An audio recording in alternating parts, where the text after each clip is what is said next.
Hey, this is Tracy Lewis with Stuff and Things. I have a swap card today made by Wendy Grover.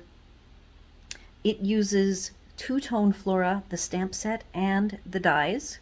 This full floral background die is one of the dies from that set. It is like a two-step stamp, and each of the flowers she stamped in different colors, as you can see. I went ahead and added, it didn't have any sentiments. It did come with the butterflies, and you can see that even though the flowers are popped up for depth, she did some stamping in garden green. And then I went ahead and added the Sending Smiles set. Since I mail most of my cards, I just thought I would turn this into a birthday card. I often won't, but I wanted to get this looking more complete for the video today. So I went ahead and used garden green. I could have used, both of these are a brighter green, but I kind of wanted to go like that's Granny Apple green. And I wanted to go with like a darker green to kind of ground it, the top and bottom. I did use white embossing and popped this up. This is a die from the Sending Smiles. I couldn't find the envelope. I'm sure I did get the envelope because it was included, but I don't have this floral set, so I used some other flowers, but used the same yellow on yellow.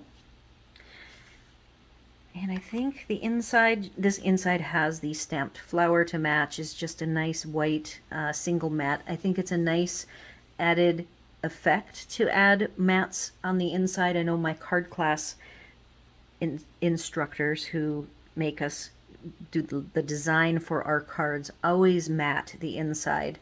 And so I'm going to weigh this one.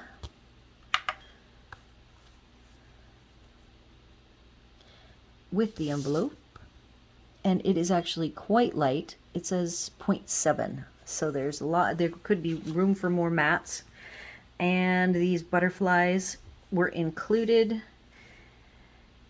I went ahead and used baker's twine and used the yellow baker's twine with some green thread, dark green thread.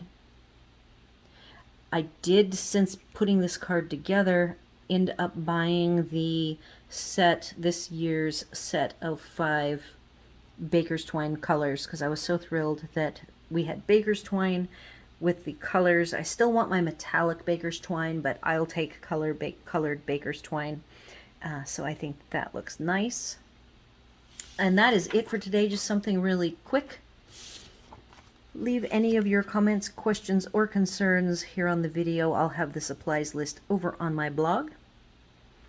Be sure to like, share, comment, and subscribe. Do all those fun YouTube things. And thanks for watching.